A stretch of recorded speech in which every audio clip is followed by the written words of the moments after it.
Hey everybody, Dan Kroll again. This is episode 8 of the podcast.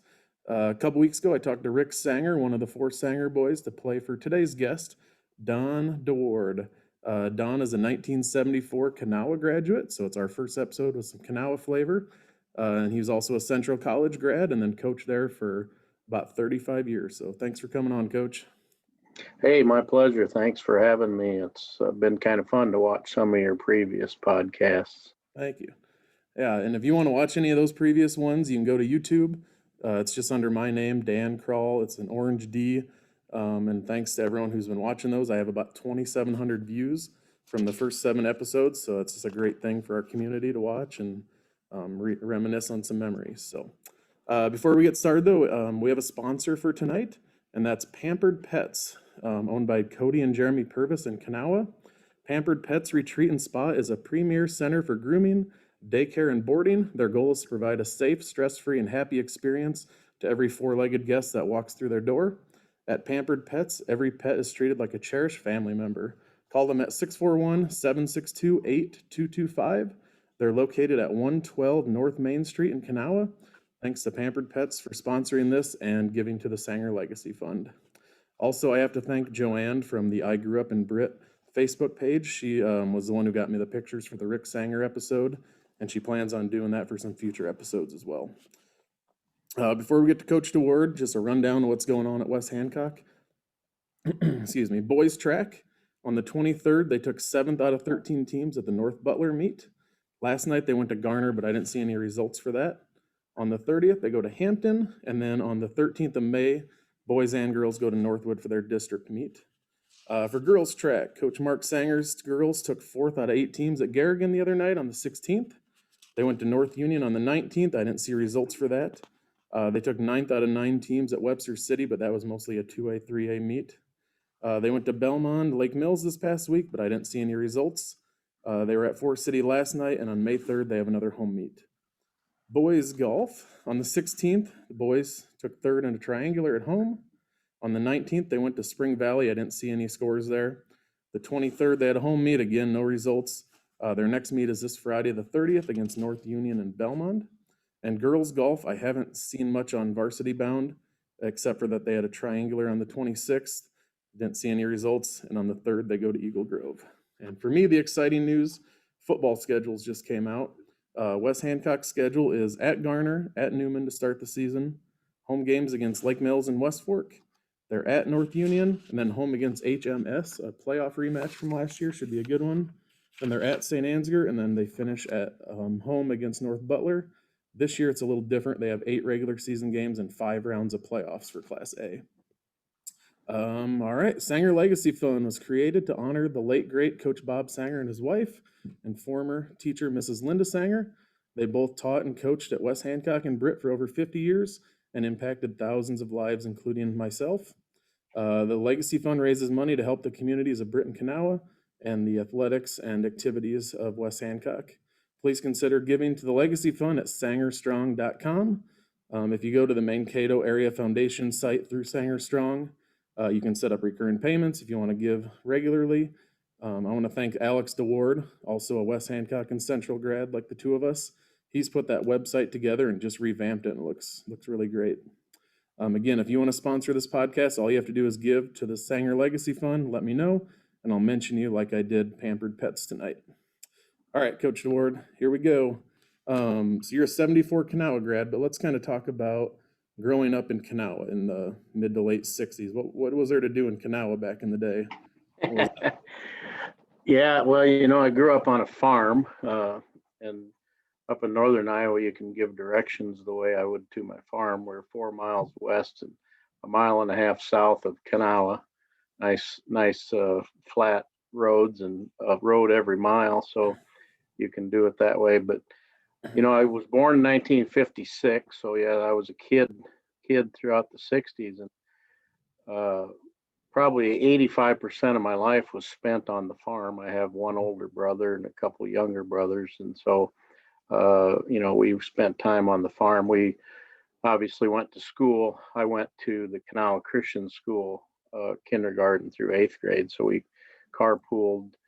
But other than going to school, we didn't do a whole lot of traveling. We pretty much our life was on the farm, and we had a lot of fun there. We had the Boone River running through our farm, and so we were into trapping muskrats and mink, and did a lot of hunting ducks and pheasants and that kind of stuff. And we milked cows, and we had hogs, and we never raised cattle when I was a kid. Had chickens and had all that stuff. So Kanawha, I can remember going to where the bowling alley was in Kanawha, and buying. I can distinctly remember buying 5-cent ice cream cones. So we would go on Saturday to Kanawha. That was the big day. Maybe get a haircut and then go buy an ice cream cone and be in town for a little bit. But there was a couple clothing stores, 3 or 4 gas stations, a hardware store, a couple cafes back in those days. Couple feed mills. So there was quite a bit of activity.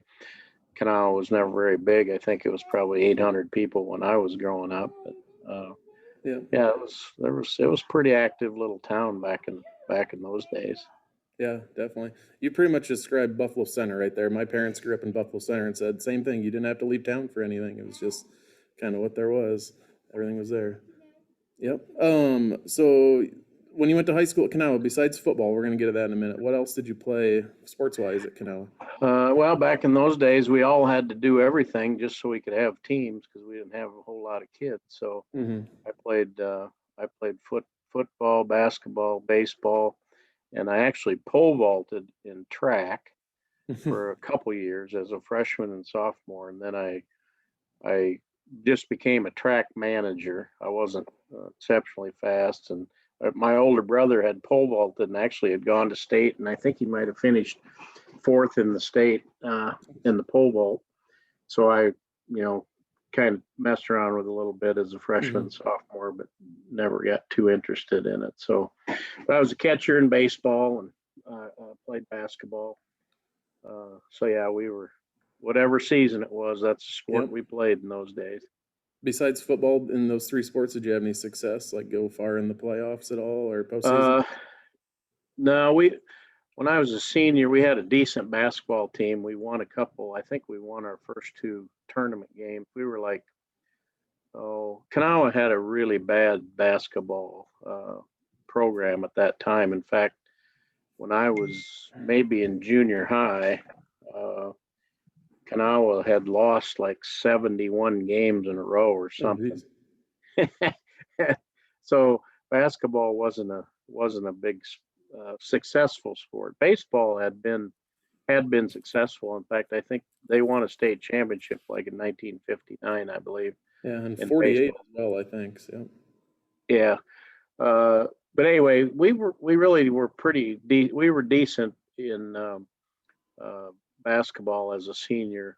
I think we were like 17-9 or something.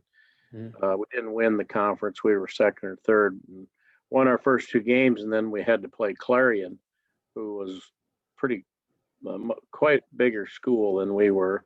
And so we lost in like the district finals or something to Clarion, who so happened to have a guy named Mark Kramer, was a pretty good basketball player, but he went on to Central, played football at Central, was a pretty good receiver for Central. Okay. So. Nice. Cool. So let's get to football. The info I dug up on you, you played from 70 to 73, were your 4 years of high school. Progressively got better each year, 4-4, 5-2, 6-3, and then 9-0 in 1973. Conference champions, of course.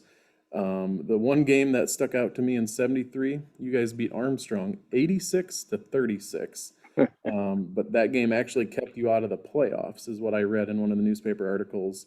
Back then, it was only the 2nd year of the playoffs. There was 4 teams per class, and it went by some point system about who you played and what size they were. What I read, I think I read it right, was if you wouldn't have played that game, I think you guys would have made the playoffs. Something like that. What do you remember from all that? Oh, I remember it like it was yesterday. When all of the people watching this that know me might not believe this, but when I started football as a freshman at Kanawha, I weighed 98 pounds, and I was probably barely 5 feet tall. So I was just a little runt. So as a freshman and sophomore, I played quarterback, and I have a pretty good arm, so I Okay. probably could throw the ball well. Anyway, so I played quarterback, and then I just played JV. Then when I was a junior, I was all the way up to 145 pounds, and I moved to offensive guard, and and so I played offensive guard as a junior, and then as a senior, I was all the way up to 165, and I played guard and linebacker. Yeah, 73 obviously was quite a season. We had 10 seniors starting and one sophomore. Okay. Kerry Van Winkle was our coach, and we had unbelievable speed. Our backfield was 3 guys that still live around Kanawha, actually. Randy Jordanger, Ned Harley, and Marv Ternary. We ran the wishbone offense. Okay. And so we would run power right, power left, sweep right, sweep left, and those guys were so fast that we scored a lot of points, to say the least. Yeah. And in fact, that year they won, and the track in those days was yards, so they won the 440-yard relay at state, and would have won the 880-yard relay at state, except they dropped the baton in the preliminaries, and otherwise they would have won a team state championship that year. That was just enough to get them second. Yeah, so that was we just had a lot of speed. I think we rushed like 436 yards a game average, something like that. So yeah, we threw maybe 5 passes the whole game or whole season, and it was a lot of fun. 5 passes in a season. That means you guys were meant to combine with Britt at some point, because that's pretty much what they do too. So, well, no, if you look up the stats, we probably did throw a few more than that, but I'm not a whole lot more. Passing wasn't an integral part of our offense. We ran the wishbone backfield, and we split a receiver to one side just so that it became a 10-on-10 game inside, and we were quite successful doing that. So yeah, you said you guys scored a lot, 51.9 points per game that season, first in the state. Do you remember who was second in the state in points per game? Well, I thought we ended up second. I thought Waco ended up averaging more than us. Okay, what I read, it was you guys were first and Britt was second, but they might be right in there. Well, yeah. Well, the way I remember it, so you mentioned the Armstrong game. So, yeah, it was, as you said, it was only the second year of the playoffs, and so each class was divided into four sections of the state, and 4 teams made the playoff. And it was a point system, so you got, if I remember right, I think you got 50 points for a game if you beat a team that ended up with a winning record.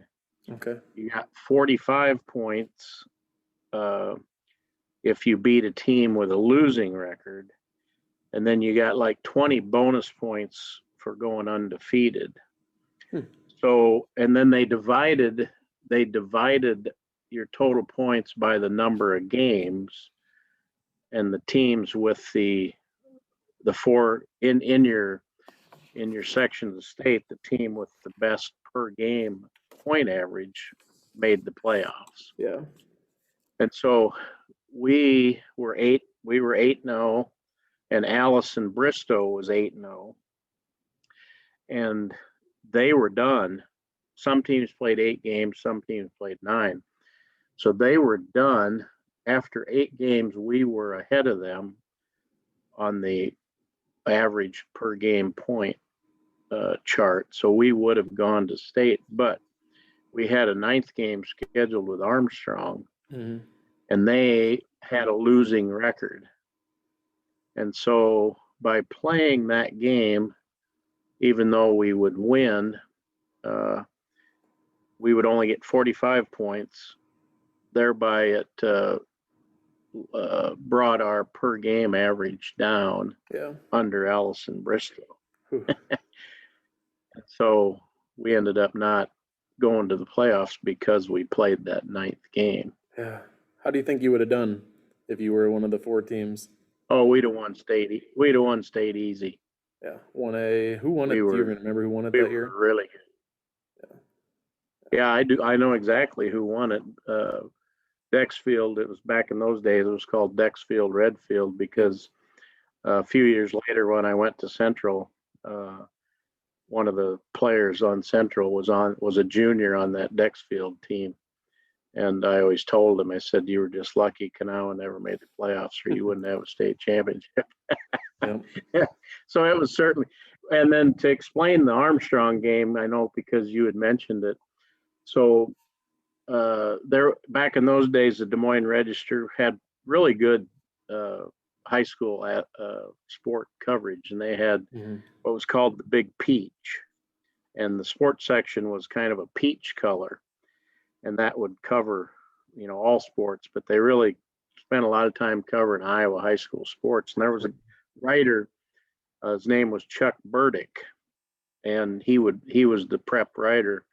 Well, he had an article that week after the 8th game because quite a few teams were done then after the 8th, and there were still some teams playing 9th. But he had an article, and he was talking about state leaders in scoring and all of that. And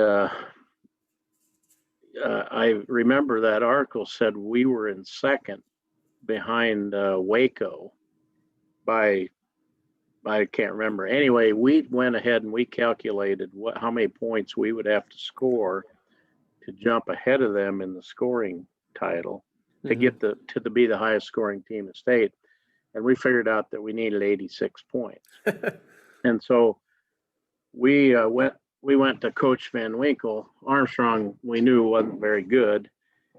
And we asked him during the week, we said, hey, can we just score 86 points so we can get the scoring title? Because we knew we weren't going to make the playoffs. The only way we were going to make the playoffs is if there'd have been a snowstorm and the game would have been canceled. They couldn't, if they forfeited, it'd still count as a game. So we just didn't have any options, to get in the playoffs.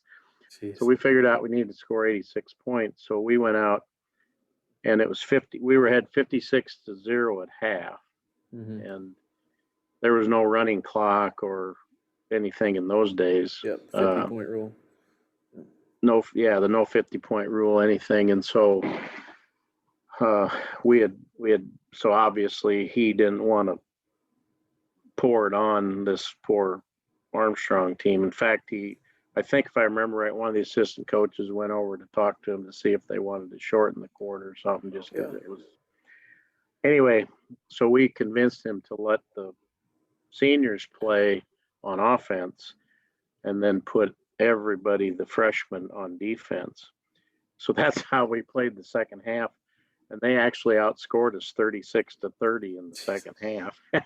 Let them score so you can get the ball back. Yeah. So we did end up getting our 86 points. And I don't know, my memory tells me that after that, Bertie came out with the article the next week and he had calculated wrong or something. I thought we finished second, but maybe we did. Maybe we did finish first. Yeah. Well, there's a team 10 miles down the road from you that year. They scored 88 in a game. Britt. Yeah. They won the 2A championship. I'm sure you've had conversations with people. Who would have won that game, Britt versus Kanawha? Oh, I always teased Bob Sanger that he's lucky we were a class below because we'd have beat him and he wouldn't have that state championship. But yeah, for some reason, we used to play a game on Thursday or Wednesday night or something. So I actually was able to go watch Britt play that year. I believe I watched him play against Lake Mills, and Lake Mills, I think Mike Stensrud was on Yep. Lake Mills team that year. Yep. I actually did go get a chance to go watch Britt play. Yeah, because they had that big running back, Schreur was his last name, and Yep, man, Bob. he was fast too. Yep. So, yeah, I actually did get a chance to go see him because of the odd something in the schedule. We had a night I could go see him. So, yeah. And the fact that those two schools combined 15 years later, imagine if they were combined back then, that team would have won any you class. just had a bunch of mad guys that weren't playing because Yeah. there have Even been if- so many good players. Even if you platooned, there'd still be people not seeing the field. Yeah. Yep. Yeah. What was the North Star Conference like? Who were the teams that you guys played against? Well, Sheffield Chapin was always very competitive in those days. Mhm. They had the Peters boys that Terry ended up going to Central and being a really good tight end. And then Clemmy had a pretty good team. Ventura was in the league. Let's see, Corwith Wesley was in the league. There were a couple teams. Oh, Renwick, it was called Boone Valley then. Yep. Was in the league. Then Goldfield and Laverne were both in the league, but they didn't have football. Okay. So they just had basketball. I'm trying to think, who am I forgetting? It was called Cala Latimer. So there was a three, Coulter, Alexander, and Latimer. Yep. That was a school district. Missouri Thornton was in the league. So I think that's all of them. Yeah, Sheffield was very competitive. Goldfield always had good basketball, and Boone Valley had pretty good basketball. Yeah. So yeah. It's pretty crazy that every school you just listed is merged with somebody else now at this point. There's really not a single one of those schools left. Speaking of merging, you were 15 years out of high school by then, but the whole merger of Britt and Kanawha, what did you as a Kanawha person think of that? How'd that? Yeah, what year was that? 89 is when they first became West Hancock. Yeah, I was thinking my brother Roger, I think they merged right after he graduated, my youngest brother Roger. Yep. So, Yep. yeah, I had been living in Pella for 10 years by then. Was kind of, was a little bit away from it. And I had followed the Kanawha sports while my brother was still playing, because he played all the sports too. So I don't really remember that much about it. And yeah, I wasn't surprised. Kanawha was just getting smaller and the school was getting smaller, just couldn't survive on its own.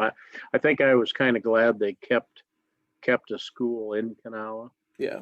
For the town, that was kind of important. My parents and sister and we're still living there. So yeah. Yeah, going to middle school in Kanawha was a big deal for us. 7th and 8th grade, you got to ride the bus over there, and it was just kind of its own little world over there. So we always enjoyed going to Kanawha, and the school was kind of an old school feeling type of school. So, you still have family in the Kanawha area? I have an uncle who is in the Kanawha nursing home yet, and that's my sister and her husband live in Britt. Sean and Betty Mallon. Yep. Sean's a teacher and a coach in the West Hancock. So she lives in Britt. But as far as Kanawha goes, no, I don't. I have a brother that lives in Forest City yet, so I still have some family up in that area. Yep, Dave, right? Yeah. Yep. They used to go to our church. Remember them? Yep. So yeah, then you were telling me I had some of my numbers wrong because I just thought you went right to Central from Kanawha. You farmed for about 5 years then after high school. What happened there from the transition from high school to farming to Central? Yeah. Well, that's another story in itself. But I graduated in the spring of 1974, and I went to Dordt College in the fall of 1974. I was a pretty good baseball player, so I was going to play baseball at Dordt. And so they didn't have games in the fall, but they had fall baseball. So I practiced. But at that time, I really didn't know what I wanted to do. And so I quit at the semester. So in December of 74, I just put in one semester at Dordt and then I quit. Then my dad and Dave were farming. So in 1975, I went back and joined them on the farm. Mm-hmm. And so I farmed from 75, 6, 7, and 8. And then in the meantime, my younger brother, Bob, I had never been to Pella, never been to Central in my life. And my younger brother, Bob, went to Central and he played football here. So in the fall of 78, I came to a game here to watch him play. So I came to a game here, and my wife, I had gotten married in the meantime and had had a couple kids and was on the farm. And I on the way home from that game, I said to my wife, I said, I think I might want to go back to school and become a coach. Mm-hmm. And she said, no, you don't, and don't ever think about it again. And the next January, we were moving to Pella because Central was on a 3-term system then. They had 3 10-week periods. And so I could start in February of 79 and catch that last term. So that combined with my semester at Dordt would get me close to a full year. Yeah. And so I actually started school in February of 79. Okay. So that's why there's that gap, 4-year gap where I was on the farm and not in school. Yep. Well, I think that idea of becoming a coach worked out pretty well. We'll find out here in a minute. So yeah, in my research, 79 you just played for 1 year. You guys were 6-3, and then you were a student coach for the 80 and 81 seasons. What happened there to make you go from player to student coach? Well, so yes, I did, and I decided, hey, I was so in February of 79, I was 22 years, just about. I was going to be 23 in May, so I was 22 years old, kind of out of shape, and I went to Coach Skipper's office, showed up unannounced, and said, hey, I'd like to play football. I'm sure he thought, oh man, I don't know, I'm 22 years old, got a couple kids, out of shape. But, Coach Skipper, he was always willing to let guys do it. If they wanted to play, he was more than happy to do that. So I talked to him in 79. So in the spring of 79, so in the fall of 79, then I played. I played in 79. And then this is a crazy story also, but in those days, you had 10 semesters to use your 4 years of eligibility. Yeah. Well, my clock started running when I went to Dordt. Even though Dordt didn't even have football at the time. So it ended up, and I had no idea that this was even the case. And I think that the registrar that was at Central at the time was a guy that really dotted his I's and crossed his T's. Yeah. I don't think anybody else would have ever even thought about it. But anyway, so I was planning on, I had some fun, and I actually started the last game of the year in 79 as a 220-pound left tackle. So I worked out, and I got in pretty good shape, and I was planning on playing in 1980. And I didn't know any of this was going on, but Coach Skipper, they informed him of the situation, and so they had actually made an appeal to the NCAA to get me some more eligibility to play. So I actually started, and they thought for sure the NCAA would do that, just because it was an unusual set of circumstances. But anyway, so I actually started in the fall of 80, practice, went through all preseason practice, was going to start at center. I had moved to center, and I was going to start. We were going to play Wabash out in Indiana. We were going to go play Wabash. Well, the week of the game, they got the word from the NCAA they didn't grant me the extra eligibility. And so I found out that week of the first game that I wasn't eligible. So I couldn't play. And of course, by then I was 23 years old. So I was much older than them. So I just transitioned then. So I coached in 80 and 81. And then I graduated in 82. So I did student coach a couple years. Yep. And then in the fall of 82, then I started coaching after I was graduated. Yep. 81 was your first conference title. Your last year as a student coach, you were 6-2-1, won a conference title, and then 82 through 91. I kind of broke your career into a couple chunks here. You said you started in 82 as a actual assistant coach, and then you didn't coach in 83. What happened there? Yeah, well, I had graduated in 82, and I got a job. When I went to school, I wanted to be a coach. I originally thought I wanted to be a teacher and a coach, and throughout that process, I figured out that I didn't want to. Being in a classroom, teaching in a classroom setting probably was not what I wanted to do. I love the coaching aspect, which is teaching, but I didn't like I had done some tutoring out at Pella High School and just decided that in a classroom wasn't probably what I wanted to do. So my intention was to be a business teacher and a coach. So I started down the business road, and accounting was pretty easy for me and interesting. So I ended up getting an accounting major. So after I graduated in 82, I got a job here in Pella with a CPA firm, and I worked for them until January of 83, and then it was a branch office of another accounting firm, and the guy that was managing that office, him and I decided to go out and start our own accounting practice, and we did that in 83. So with that happening in my business life, I just didn't have the time. We were getting the business going. I didn't have the time in the fall of 83 to coach, but I missed it. I missed it so much that I vowed that would never happen again, that other distractions would keep me from coaching. And so so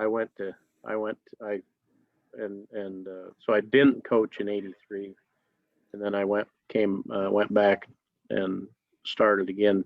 And when I was a student coach in that first year, I was helped with the offensive line. Okay. So after that 83 season, I went to Coach Skipper and I said, hey, I really want to coach again, but I need my own position. I want to coach a position. I want to be the coach of a position. And so he said, wonderful. And he said, you can be the linebacker coach. So in the fall of 84, then I started being the linebacker coach. Inside linebacker, we ran a 3-4 defense back in those days. We called it a 5-2, but it really was a 3-4, and I coached the inside linebackers. And it was pretty good timing on my part because we played in the Stag Bowl that fall in 84. Had a pretty good team. So, and then, so from then until I retired, I was a linebacker coach. And So you're telling me you went from a 98-pound quarterback to a college linebacker coach within about a 10-year span? That's what happened. Yes, nice. It did. Yep. You guys, like you just mentioned, you went to the Stag Bowl in 84, also in 88, and several playoff appearances in between. What season was it, if I remember hearing the story right, that we were down to like your fourth string quarterback and you still ended up winning the game to go to the Stag Bowl? Yeah, that was in 88. That was 88. So we were after 8 games, we only played 9 games that season, but after 8 games, we were tied. We were undefeated. Simpson was undefeated. And our starting quarterback's name was Steve Flynn. He was a senior. really good quarterback, but he had gotten hurt in the game before our 8th game. And he played, but then after the game, they did an x-ray and figured out that he had, or we were going in to play Simpson. It was last game. We were both 8-0. We were going to play Simpson. And Steve had an x-ray that week and had one of his vertebrae had a crack. And so, of course, he was done. They were not going to risk letting him play with that. Yeah. So his backup quarterback was Greg Thomas. He also was a senior. He's Ed Thomas's brother. Most people watching this will know who Ed Thomas is. But he's Ed Thomas's brother. So we go into the Simpson game, and they're very, very good, and we've got a very good team. And it's just a total mud. It rained. Field was just a mud bowl. So anyway, sometime in the second quarter, Greg Thomas got hit and broke his jaw. Oh. And he finished. This is still, in my 35 years of coaching football, this has still got to be the, he finished that game with a broken jaw. Played the whole second half with a broken jaw. I mean, I can't even imagine what kind of pain he had. He had to call plays, do signals. He got hit. Anyway, so we're down 14-0, and going in the fourth quarter, we mount a little comeback and we score. We get the ball back and we score again, and we go to kick the extra point, and our kicker just plain slipped. It was just mud. So we miss the extra points. We lose 14-13. Now we have both of our. So on Monday, Greg Thomas, his mouth was wired shut because of his broken jaw. So now they're both gone. Both of our senior quarterbacks are gone. Our third string quarterback is Rich Schulte, who is a freshman. Hadn't played at all. So we go up to Concordia, Moorhead, in Moorhead, Minnesota. We land in Fargo on the Friday before the game, and it's just a blizzard. Can't see anything. It's a blizzard. But up there, they're quite prepared for that. So the next day on Saturday, the blizzard had moved out. They had a bunch of snow, but they've got all the equipment, so they cleaned the field off. But it's 7 degrees below zero. And so we go out there with Rich Schulte as our starting quarterback, who was a freshman who hadn't played at all. Anyway, it was one of those defensive struggles. I'm not sure there was a combined 150 yards between either team, but we had Rick Perry, who was a great athlete, a receiver. He ran a punt back for a touchdown. So we win that game 7-0 on that punt return. So then the next week we have to go play at Whitewater. They had just opened their brand new big stadium where they played now. But anyway, so we go in there and first drive of the game, I'll never forget it. They just marched down the field and scored, and I thought, oh man, this is going to be something. But we had a really good defense, and so we started playing and stopping them. And I can't remember, it might have been 10-0 at half, or somewhere just before half. We had Lance Koiker was a big tight end that we had. Well, he had played quarterback, and they had used him a little bit in practice, let him play some quarterback. And so at halftime they decided, or it might have been just before half, they decided to have him come in. He could throw. He was a good thrower. So we pretty much just went and dropped back and threw on every down. Anyway, we ended up winning that game on a field goal, 17-14.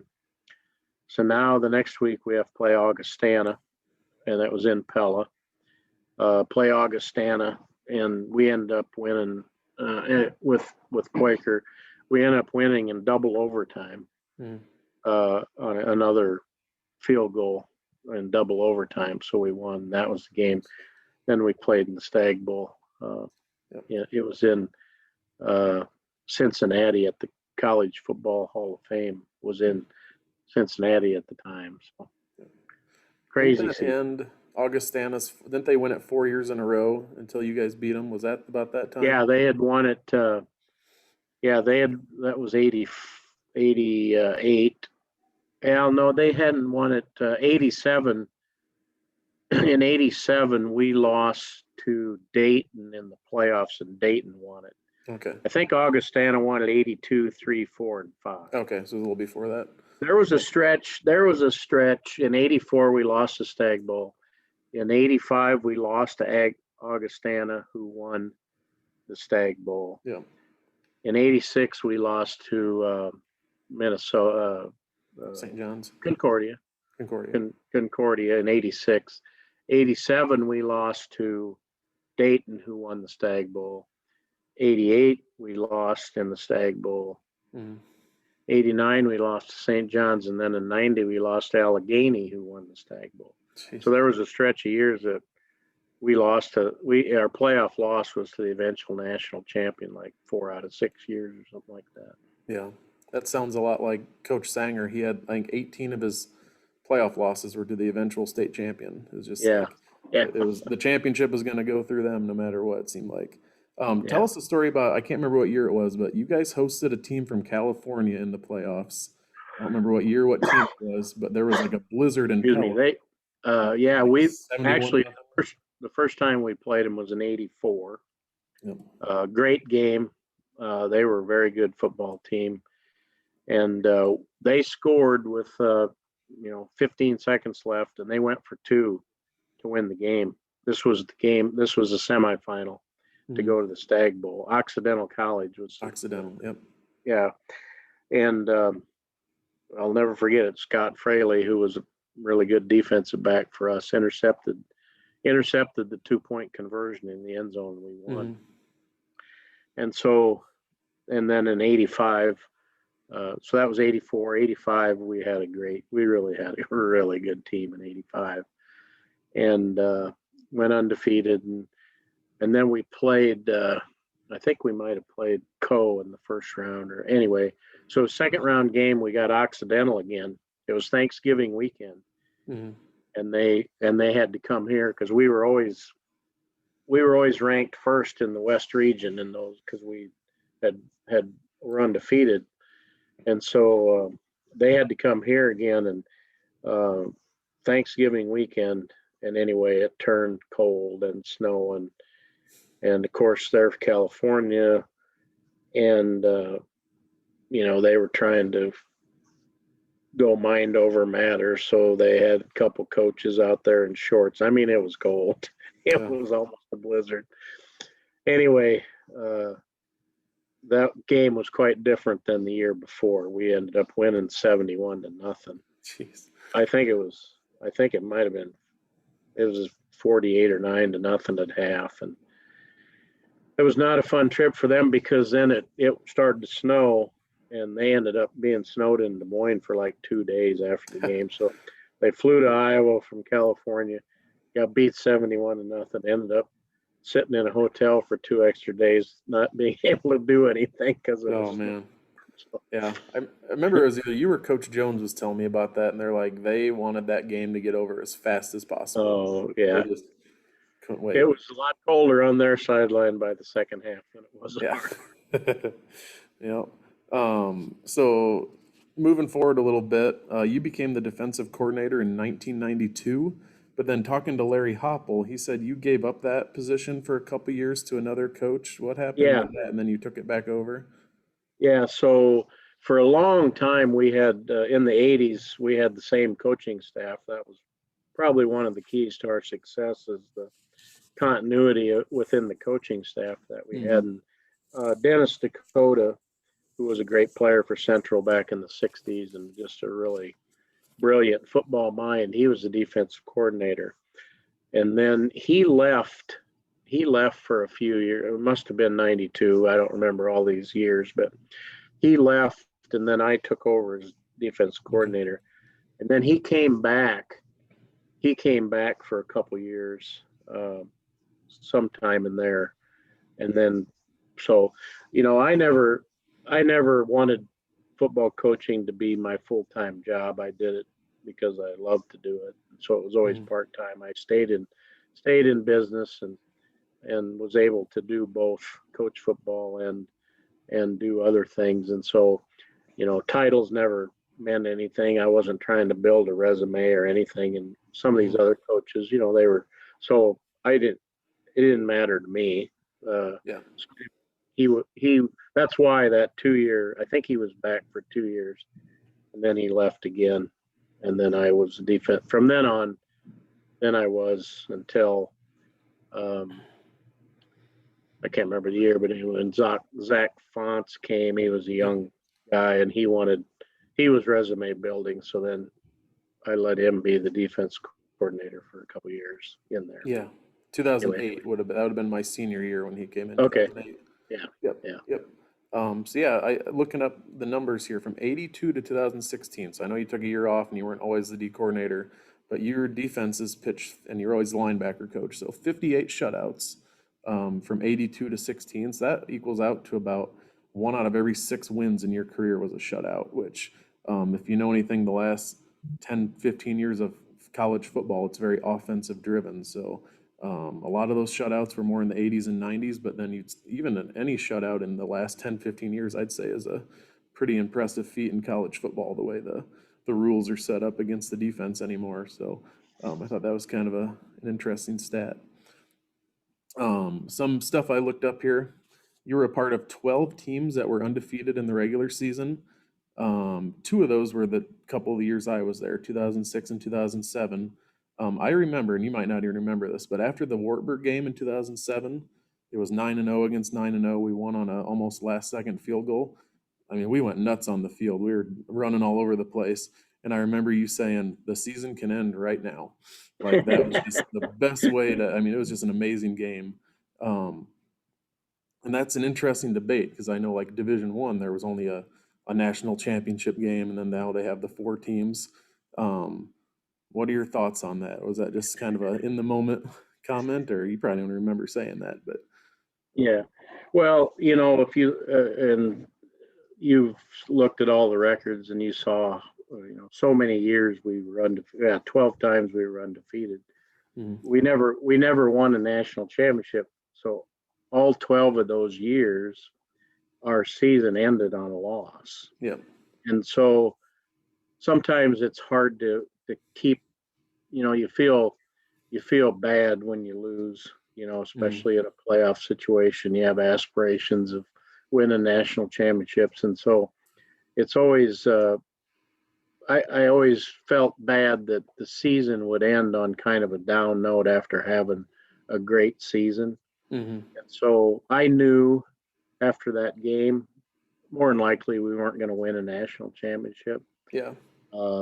And so, just to see the pure joy in the players, and I knew that at some point in the next few weeks, more than likely we were gonna end on a loss. And then I love the thing I miss most about coaching is locker room celebrations after big wins. You just can't find that anywhere else. No. You have to have competed and been part of a team and experience that to even understand what I'm talking about. But there's just nothing like it. And also one of the hardest things is that loss that ends the season with a group that you've been able to celebrate a lot of victories with. So that's kind of what I loved. I loved the playoffs. I think the thing that I liked most about it was the opportunity to play teams from different parts of the country. Yeah. You kind of measure yourself, but there's just so in Division III now, and now it's even worse. There's so much disparity and resources that are put into football programs. So a national championship. There's 250 schools playing Division III football now. And, there's probably 5 that have a legitimate chance of winning the national championship. Yeah. So, Yep. so that, that's kind of what I'm sure I was thinking at the time. Yeah. Yep. That Warburg game, I could have ended the season there too, and that would have been great. But it was fun to beat St. John's that year. That was a great experience. The Bethel game in 2007. Do you remember that with the weather? Oh, yeah. How could you forget that one? Coach Mack told me and Jay Sicking to go down and check out the field conditions at like 10 that morning. And we walked down there and our eyes got real big and neither of us said a word. And we turned around to go back to the coach's office and we're like, how are we going to describe this to Coach Mack? And when we got up there, Coach Mack, like, what's the field look like? And Jay goes, imagine 50,000 knives sticking out of a football field. That's what it looks like. It was just like that frozen, sleety stuff all over the place. I mean, that game, I still think if we would have played them on a normal day, we would have won that game and gotten a chance at Mount Union. So yeah, that would have been yeah. interesting. That was it was unplayable conditions really. Mm-hmm. The thing that happened is we had about 4 or 5 inches of snow, Mm-hmm. and then the day of the game, it was heavy wet snow. And then the day of the game, it started to rain. And it was kind of interesting because at ground level, it was right at 32 degrees, Mm-hmm. but not too far up in the atmosphere, it was much warmer than that. And so it was rain and not ice or snow. And so the field was covered with that ice that you guys went down and looked at. Yeah. And so anybody knows that if you're cold and you stay dry, you can function. But when it's freezing and you're wet, and it was raining so hard that the players instantly were soaked, and then now they're playing in that ice. And so, yeah, I mean, I was really worried about hypothermia and everything else. And so it was, yeah, you remember that we actually delayed the start of the game by a couple hours. Yep. I think they petitioned to delay it to the next day, didn't they? Yeah, and the NCAA wouldn't do it because it was the playoffs. But so I can remember a lot of bad weather games, but that one was the worst. Yeah, I had my chart on the sideline for Coach Mack, and he asked for a thing, and I'm like, Coach, it's soaked. I can't even write on it. And he goes, who cares? He's like, what do you do? So I was. I remember. Oh, go ahead. I remember the day before the game, of course, the forecast was what it was. So I went to Tyson's here in town and I bought waterproof socks, waterproof gloves, waterproof everything that I could find. And 5 minutes in the game, my boots were full of water and everything. Didn't matter. Didn't matter. Yep. I remember Chris Willis, who was from California. He was especially not loving life that day. On days where we were still wearing shorts and T-shirts, he was bundled up because he wasn't used to Iowa weather. He really hated that day. It was tough. Yep. So I was your assistant for 2 years. 2006, 2007, I was your assistant linebackers coach who had no idea what he was doing. I was absolutely terrified of you that first year because I had heard, that you're this successful, pretty intense guy. And by that 2007 season, I think I had you figured out. There wasn't a thing. We got along quite. That was fun. Yep. I pretty much just had to rotate players in and out of JV games and make sure there was a couple footballs ready for you at practice. Friday Night Heat. Tell everybody about what that's all about. Well, as you know, and I mentioned it earlier, I was blessed with a pretty good arm. I can throw the ball pretty hard. So I used to, on Friday night, we would just have our T-shirts and shorts on and kind of do some game type simulation, substitution type drill. So we would do an abbreviated pregame warm up, and one of the things I always did in pregame warm ups was have kind of a little intercept drill with the linebackers. Throw a few passes and they would intercept. Well, on Friday night, we'd do a very abbreviated one. They'd only probably get through the line once or twice, but I would throw the intercept balls as hard as I could, just to see if anybody could catch one. And very few guys did, because they weren't that far away from me, and the ball had quite a bit of velocity. So it became Friday night heat. And I know the linebackers never really enjoyed it that much, but it was always kind of fun. And I don't think anybody ever broke a finger. So I was just going to ask, did anyone actually get injured from it? I don't think so. Some guys had a sore hand, or maybe took a point of the ball to the stomach or something, but nothing serious ever. Yeah. I think you or Greg Altmaier asked me to do it once, and I'm like, nope. I had broken fingers from high school football that still bothered me, and I'm like, I'm not going to be the guy who gets injured in practice. Yeah. Yeah, it was just one of those fun things that you do, kind of keep it loose a little bit on Friday night when it might have been a big game the next day or whatever. Yeah, well, I think most positions had some kind of a fun, quirky thing they did like that. Yeah. Like the D-backs always had their jerseys inside out. The running backs would wear two different cleats because Coach South might accidentally wear two different shoes on accident to practice once, and they decided to honor him in that way. Like I said, I was kind of your guy for a couple years there. Those 2006, 2007 especially, I'm still pretty sure we have a national record that doesn't exist. We were outgained yardage-wise like almost every game, and we won every single game. I think someone said it was like 12 games at one time where the other team had more yards than we did, but we won every single one of those games. Those were just some crazy comebacks and fun games that I remember. It's just like every week we'd be down, but we were never I never seemed worried about losing the game. Cause I'm like, yeah, we'll figure it out at the end. We'll pull it out. A lot of defense. Yeah, fortunately we scored points, because it was a very strange year. We had a really good team, but we had a tremendous amount of injuries to some real key players. And so, one of our starting inside linebackers, who was a great player, broke his thumb and played the first seven or eight games with a big cast on his hand. Tried to play with a big club, so he was a lot less effective. And a couple other guys were out. And then I remember we had an off week the week before the Wartburg game, and everybody healed up. And so when we finally played Wartburg for the championship that last week of the season, we were finally at full strength. Yeah.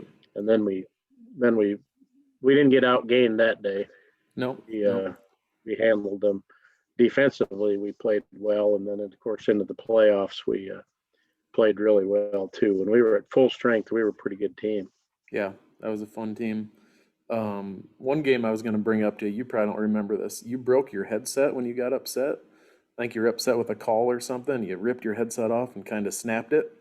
Zeb and I are standing there, Zeb Burchett, and you hand it to us and say, fix it. We went and found tape and taped that thing up as best we could and handed it to you, and you put it back on and it worked. I remember you're like, sorry about that, guys, after the game. So we're like, nope, we're good. That's kind of what we're here for, do what's necessary. But still remember. I don't know if I believe all those stories, but I'm sure it's true. I know it's true. I don't remember what particular game it was. I don't either. But yeah, one thing I do respect you very much for, just being around you for those couple years, you never used foul language. You would have some phrases that you would use when you were angry, but I never heard a bad word come out of your mouth. And that's not a real common thing a lot of times in college football. I've heard some stories of buddies who played elsewhere, and they're like, yep, certain words were flying out of coaches' mouths every third word. And I really, really appreciated that, the culture at Central that you guys had for student coaches and players and everything, that you ran a nice, clean program. And I think a lot of that comes down to Coach Skipper. You want to talk about, there's the cat. Talk about Coach Skipper a little bit. We're pretty informal here. Yeah. Obviously he was a great coach and a great man. And I was blessed to coach with him for 18 years. Then I had after his retirement, I had another 9-year relationship with him that, we communicate a lot. After he retired, I called him after every game on a Saturday night and gave him a rundown, those kind of things. So, it was important to me. That always bothered me. We'd go visit other practices and other teams, and the language was just foul, and I never appreciated that because I fully understood that our players really watched us as coaches, how we acted, what we did. It became evident to me early when we would have our skit time in our preseason. We would kind of finish our break camp and have a skit night, and the players, the senior players, would always intimidate. What's the word? Impersonate the coaches. Impersonate the coaches, and so just the way the things they would do impersonating me, I knew, hey, they were pretty well aware of how I acted and mannerisms and all those types of things. So I never appreciated bad language, and I thought, you know what, if I don't control it, nobody else is, and so that was important to me. And I grew up that way. My father was, I never heard that kind of language growing up, and so, it was challenging once in a while, but I was able to do it pretty well. Yep. Those skit nights were always fun. I remember Jeremy Swafford was imitating you one year. It was the change you'd have in your pocket, and you'd have your hand in your pocket, and you'd just kind of jiggle the change around, and he even had it down to those details with you. Yeah. Nope. Yeah, when I'd get wound up and yell, I'd spit a lot. So that was usually part of the skit, was guys protecting themselves from my.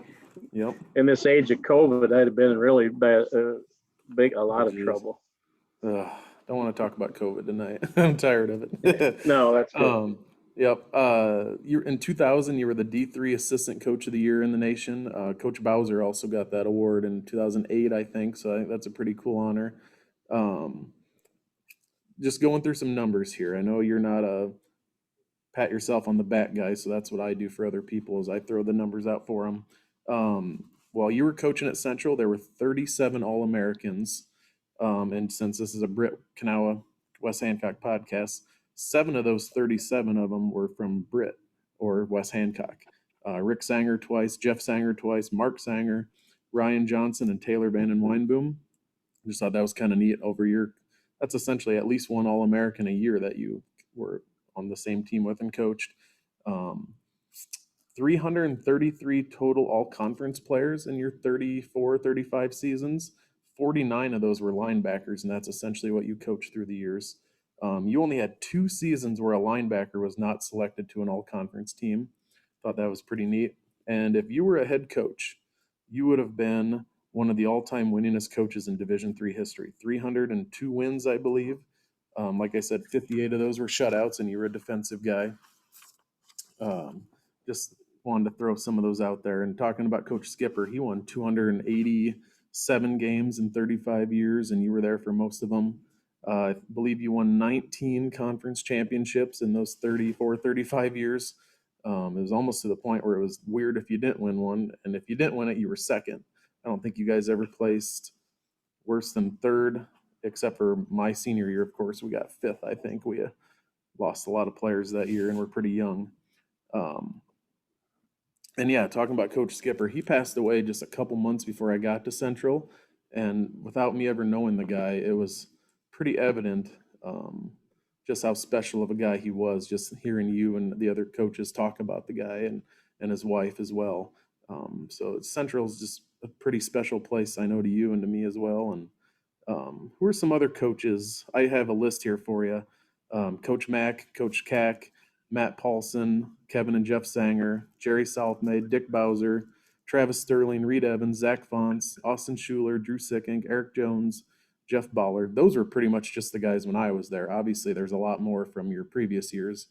You want to talk a little bit about some of the coaches you coached with and help you get all those championships? Certainly. I would love to do that. Obviously, as I said, throughout the 80s, we had pretty much the same coaching staff. Of course, Coach Skipper was the head coach, and then Dan Wright, who played at Central, was defensive line coach. I coached linebackers. Dennis Dakota coached the D-backs, and then Dick Bowser was the offensive coordinator. John Edwards, the offensive line coach.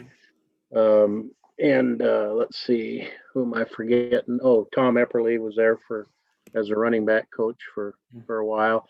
We had a few other guys. Jay McKinstry coached at Central for a couple of years. I didn't know that. He was a teacher in Oskaloosa, and he coached with us. Brad Van Vark, who's a referee now in the Big 12, has done national championship game. He coached a couple of years with us back in those days. He was a Central grad. At the Division III level back in the 80s, there were no full-time coaches.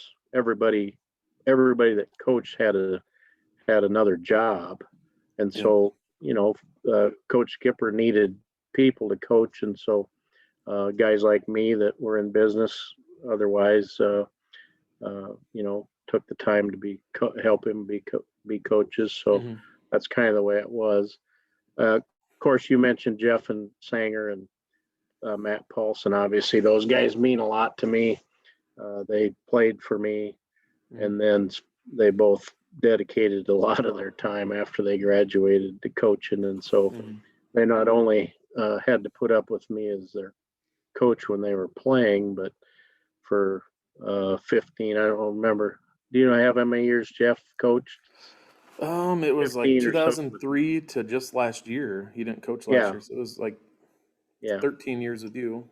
Yeah. And Paulson was even longer, I believe. Yeah, Paulson started in the 90s, so those guys are pretty special. They were great players first and foremost, and then very good coaches, great coaches, and just great individuals. So, obviously we had built a pretty strong relationship over the years.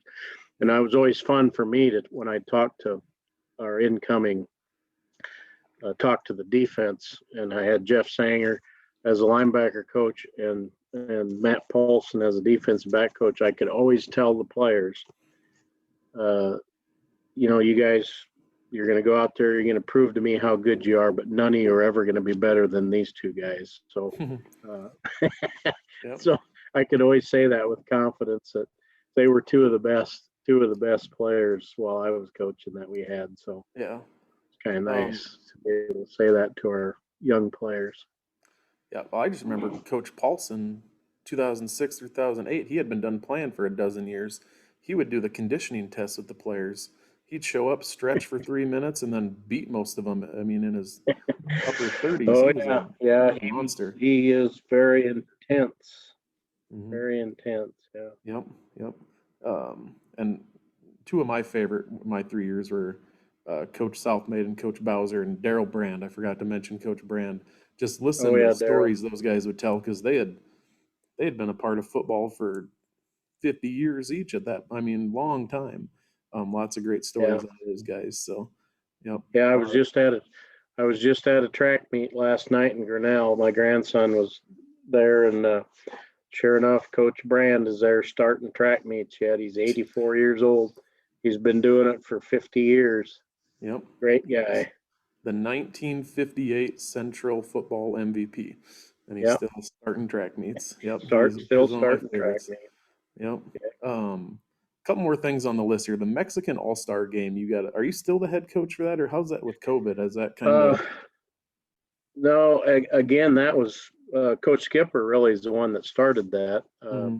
One of the things, he cared about his players, obviously, and one of the thing that bothered him was, a lot of the Division I, some Division II, 1AA, those kids all got postseason opportunities to play in Senior Bowl or whatever, North-South game, whatever, a lot of these all-star games. Well, there were no Division III opportunities. And so there's a company out of Texas, Global Football, that coordinates overseas European trips for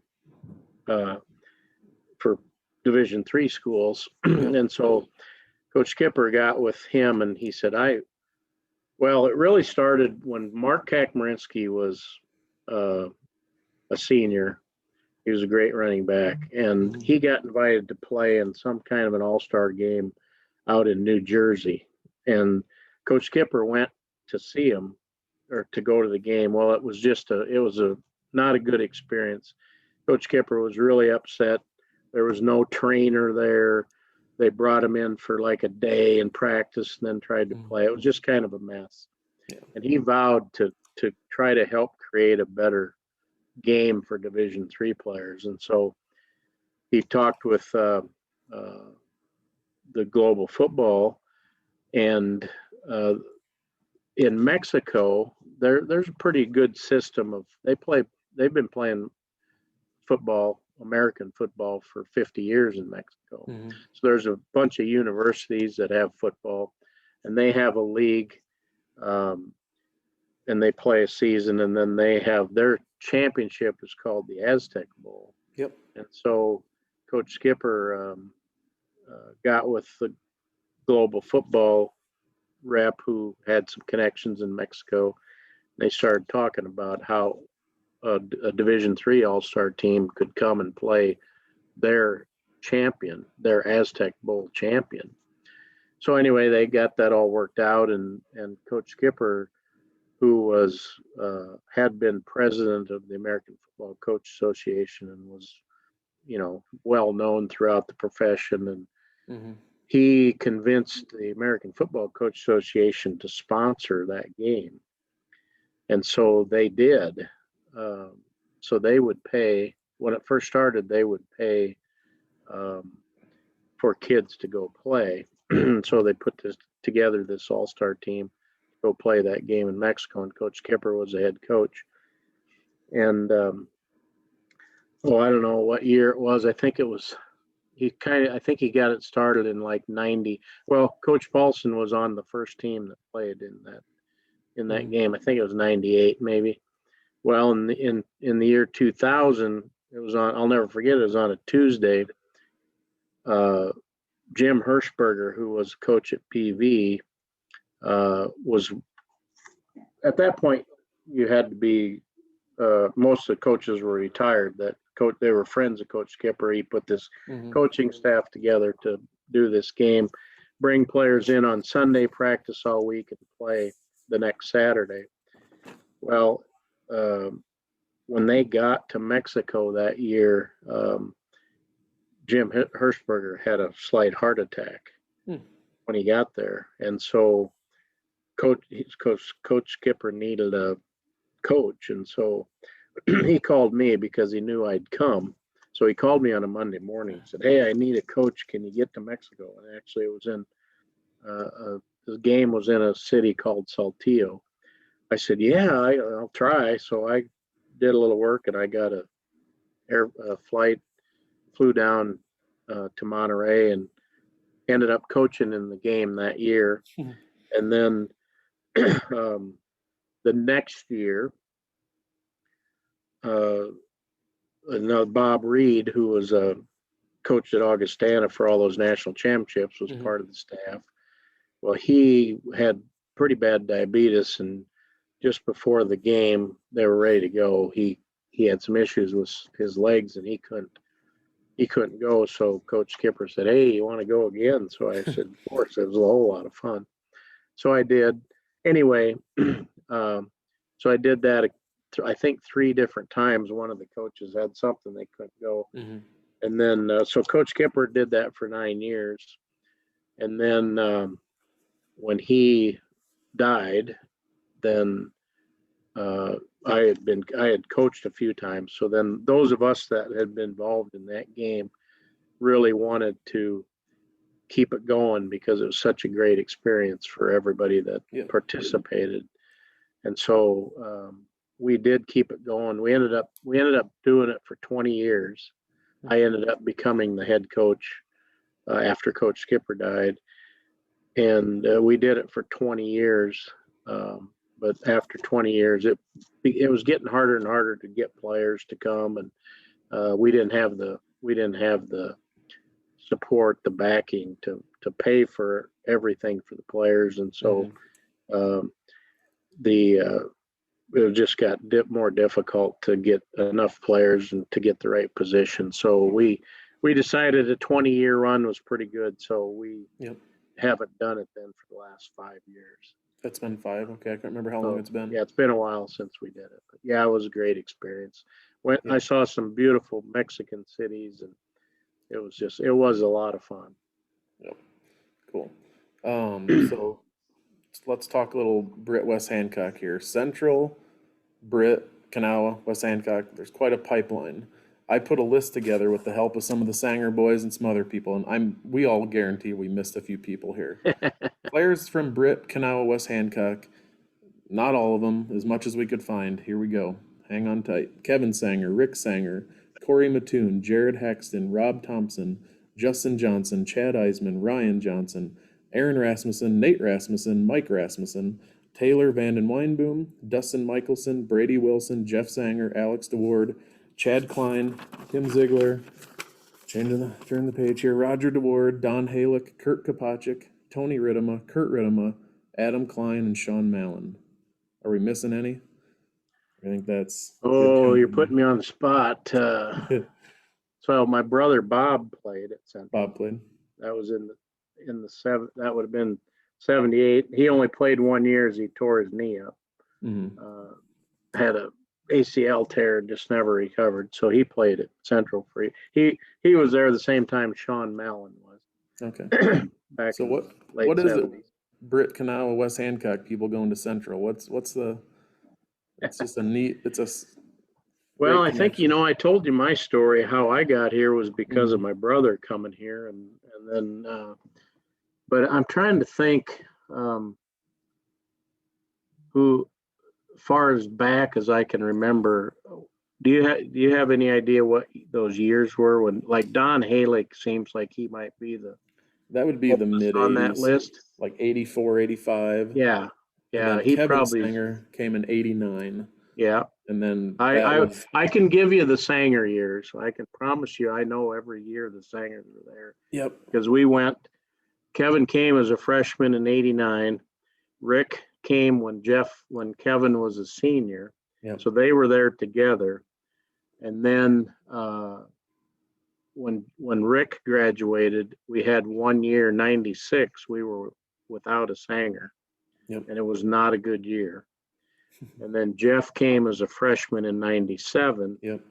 And then Mark came as a freshman right when Jeff left. So In 01. Yep. the only timing mix up was Jeff and Kevin or Rick and Kevin were there 1 year together. Otherwise, we had a Sanger on the team for that whole stretch from '89 till Mark was done, except '96.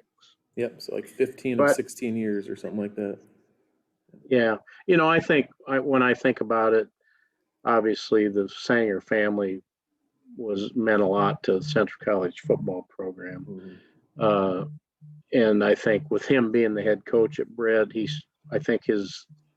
I know that Bob and Linda both appreciated the way their sons were treated here and the experiences that they had here. And so I know he was a pretty good recruiter for us with the football players at West Hancock. Yep.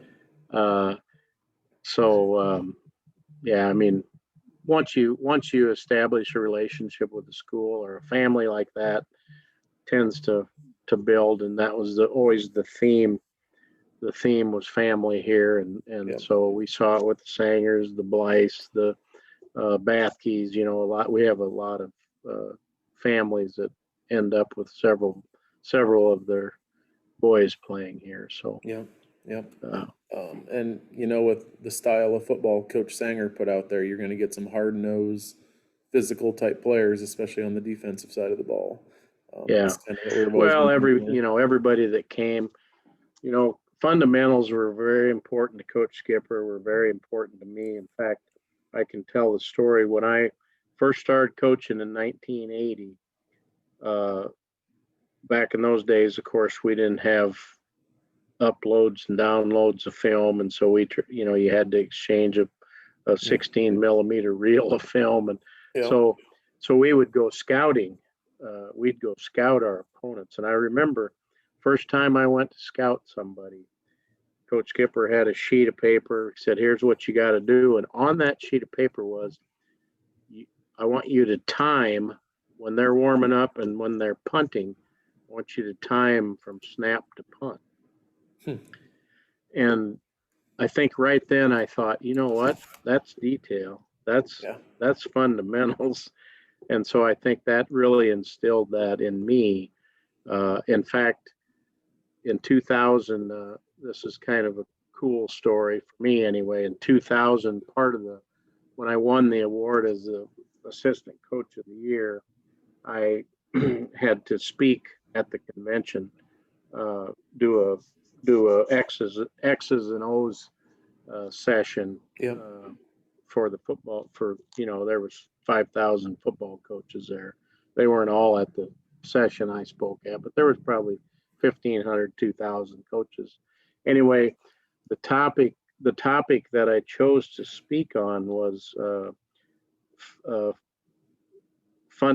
inside linebacker fundamentals and playing sideline to sideline.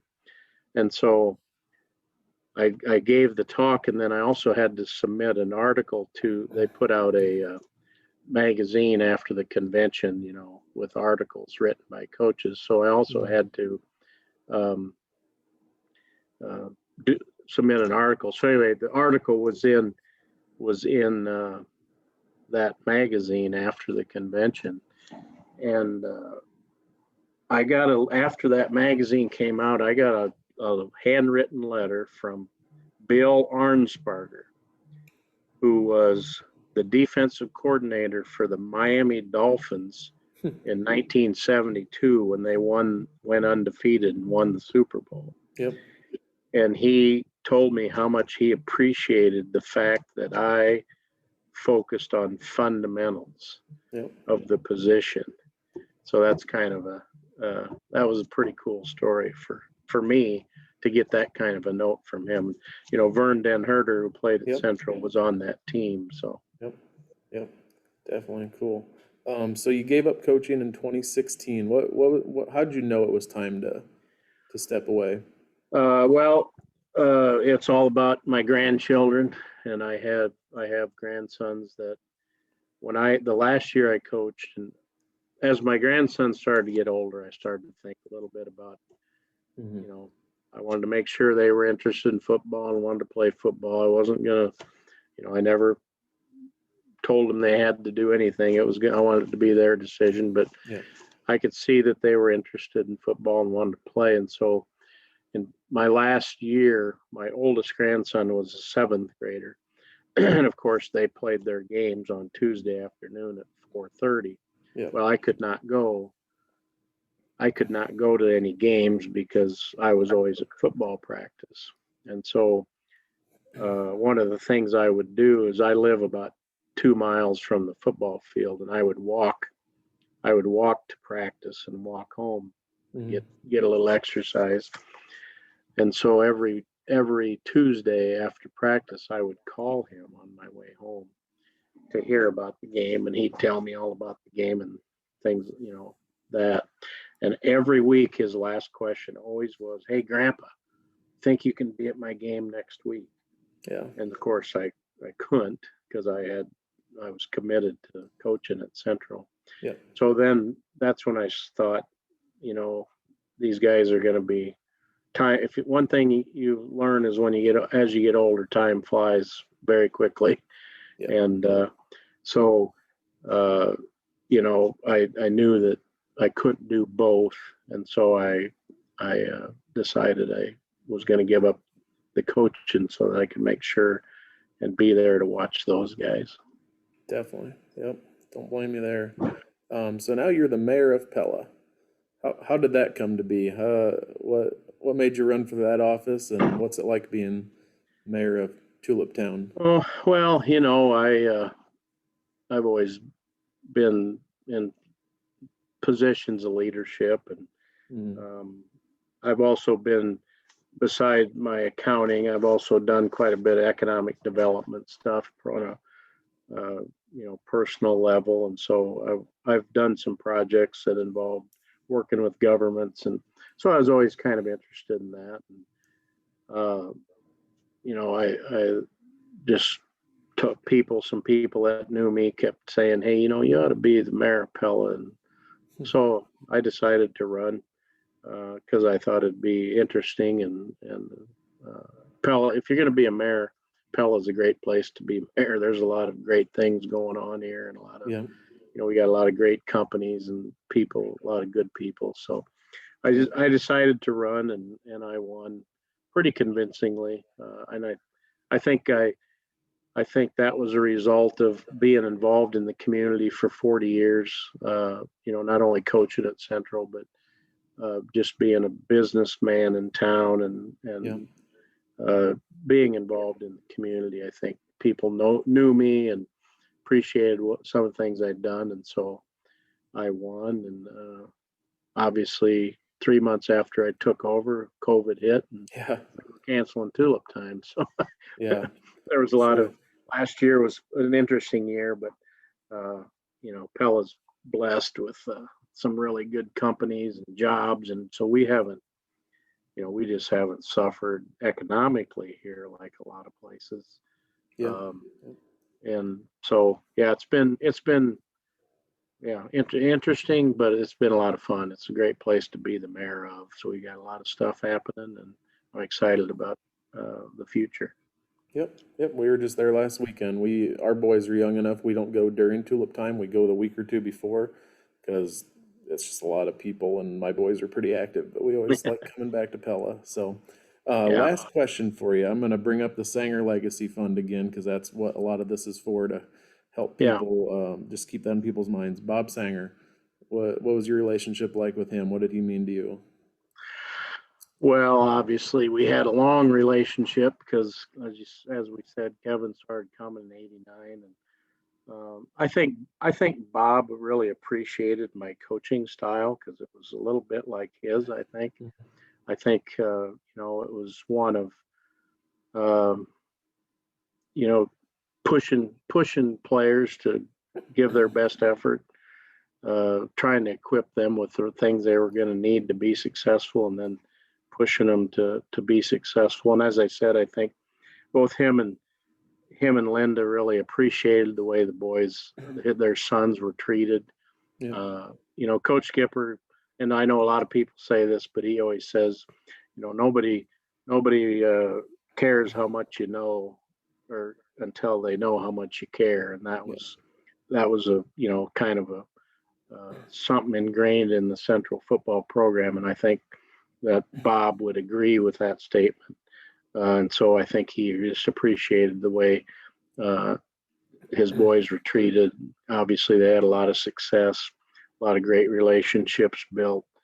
And he came, he was at almost all he probably was at every football game. There may have been a couple that he couldn't make, but so we often had conversations. Neither him or I are real chatty. We're real chatty people, so our conversations probably didn't last a long time. But he always expressed his appreciation for how his boys were treated, the kind of coaching they got, the kind of the way people cared for them. That was very important to them, and I always appreciated the things he had taught his sons before they ever came here. And so it was a great relationship, both, I think, in both directions. And so I just really appreciated him and Linda, just really quality people. So. Yep. And, for such a small school, the continued success we've had for 35 plus years is amazing. But to me, what stands out the most is I went to his visitation February 9th, 2020, and you were there, Coach Jones was there, and along with 3,000 other people that waited several hours to see the family. I mean, that to me is what stands out, is the respect that everybody had for that family and still has for that family. It's just great people. So little story about that visitation. So it was a long line, but I was standing right behind Tate Hagen's grandmother. Yep. And we were in line for quite a while, and she talked quite a bit about her grandson. And so I was really excited when he decided to come and play football at Central. Mhm. and he's going to have a great career here. So Yeah, well, his first time on the field, he got a pick six. yeah, Yeah, that was yeah. fun. The coaches speak very highly of his, and I knew. I mean, watching him play, I went to the state championship game and watching him play. Yeah, he's a really good football. So Yep, I was. excited for the Central program to have him here. Yep. They're gonna have some good years coming up. So we're gonna wrap things up here. Again, go to sangerstrong.com if you want to donate to the Legacy Fund. Thanks to Pampered Pets Retreat and Spa in Kanawha for sponsoring this episode. Wanted to find a Kanawha sponsor since you're a Kanawha guy. Yeah. Call 641-762-8225 to Cody and Jeremy Purvis. They're at 112 North Main Street in Kanawha. Next up on May 20th, I'm talking to the 1986 Girls State Championship golf team. They're going to talk a lot about Bob Grangenet, another teacher and coach at Britt in West Hancock for many years. Then I have John DeLeon, Stacey and Seth Goepel, Nate Schreur, another Kanawha guy, the 1980 Girls State Championship basketball team, Chad Trulson, Chuck Buseman, Russ King, who was the head football coach at Britt from right before Coach Sanger. And then I have 3 new additions to my lineup. Aaron Rasmussen, who's a Central grad. The week before the first football game, I'm going to talk to the 96 state championship football team. That includes Chad Klein and Jeff Sanger, a couple Central guys. And then you'll appreciate this guy. I just talked to him on the phone yesterday, Rod Barkema. He was the a teacher and coach in Kanawha when they won a couple state track titles. So, yeah, I'm excited for those episodes coming up. Coach, any last words you want to throw out there to anybody or anything? Oh no, that sounds like a great lineup. I look forward to listening to some of those. A lot of good names on that list. So no, I appreciate you inviting me to visit with you. It was a lot of fun. A lot of great relationships with people from Britt, and having grown up in Kanawha, obviously a lot of great memories there. So it was fun to reminisce a little bit. Yeah, good time. Yep, and I have a couple more things here. I don't And think everybody you even noticed. watching. What's that? What's that? Oh, I have a I couple was of little just going to things say, here I everybody wanna- watching, make sure you. Okay. Oh, sorry, I cut you off again. Okay, I'm going to go and then you go. I was just going to say, everybody watching, make sure you support the fund that has been talked about here, the Sanger Fund. So that's important too. Yeah, thank you. I'm on the board for that, and we had a meeting the other night. I'm excited for the future of that. But a couple things I wanted to throw out right as before we head out here. I found in an article when you gave up coaching in 2016. I like this quote. You said, "I don't like talking about retiring from it because that indicates this was a job. It never was. This was all about the relationships I was able to have with the players and coaches." I got a couple of your former players to give me a little quote to kind of piggyback off the talking about relationships. Coach DeWaard is the epitome of Central College football. He's extremely committed, loyal, unselfish, and worked his tail off for many years for the betterment of the program and the student athletes. He was a very intense coach, but could coach his players hard because they knew he cared about them. That's from Kevin Sanger. And then this guy, I think you know this guy. He says, "I have the greatest dad, my kids have the best grandpa, and one of the greatest coaches of all time, all tied into one person. It's hard to explain. He's touched very many young men's lives and makes me proud, and he's loved by many. I love him very much. That would be your son, Sean DeWaard." So just wanted to end with that, talking about the relationships you've built over. Yeah, he got to play, or I got to coach him too, because he played at Central. And the bad thing is, when I would chew him out, I had to go home with his mother, so that was always interesting situation. Nice. I really All right, appreciate. we're gonna wrap it up. Thanks again, Coach. Go Eagles, go Bulldogs, and go Dutch. So that. All right. Thanks again. All right, Thanks thank for you. watching, everybody.